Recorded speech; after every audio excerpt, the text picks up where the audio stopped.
সবার মুখে একটাই কথা, তুমি কোনোদিনও বড় হতে পারবে না, ভালো কিছু করতে পারবে না। পরিবার, পাড়া প্রতিবেশী, আত্মীয় স্বজন সবার একটাই কথা। একটা গল্প বলি শোনেন।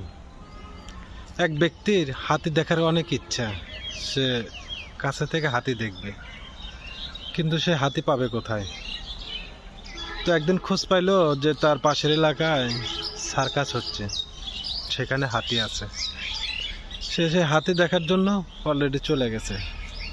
যাওয়ার পরে দেখতেছে দুইটা হাতি, একটা মা হাতি, একটা বাচ্চা হাতি। দুইটা হাতিকে শিকল দিয়ে বাঁধা আছে। সে বাচ্চা হাতিটা ছোটার জন্য অনেক চেষ্টা করতেছে, কিন্তু মা হাতিটা সেখানে দাঁড়িয়ে আছে। মা হাতিটা যদি ইচ্ছা করে যে সেই শিকলটা ভেঙে ফেলবে, সেটা সম্ভব, কিন্তু হাতির দ্বারা সম্ভব হচ্ছে না। মা হাতিটার মস্তিষ্কে এমন একটা কাজ করে যে ও ছোটবেলায় অনেক চেষ্টা করছে শিকলটা ছেঁড়ার জন্য, কিন্তু শিকলটা ছিঁড়তে পারে নাই।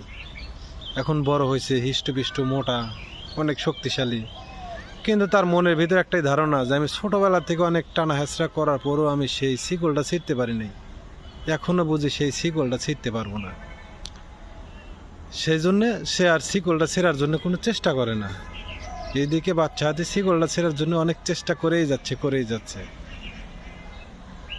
তো আমরা ভালো কিছু করতে পারবো না, ভালো কিছু করা সম্ভব না, পূর্বপুরুষ করতে পারে নাই, বেশ ভালো কথা। আমার কথা হচ্ছে, পূর্বপুরুষ যেখানে কোনো কিছু করতে পারে নাই, সেখানে আমরাও করতে পারবো না কেন ভাই? এটা কি কোনো জায়গায় লেখা আছে যে এর পূর্বপুরুষ বা বড় ভাই, চাচা, বাপ কোনো কিছু করতে পারে নাই, সেটা তার ছেলেরা করতে পারবে না? আপনি চেষ্টা করলে আপনি করতে পারবেন। চেষ্টার যদি হাল ছেড়ে দেন, তাইলে আপনার দ্বারা সম্ভব না।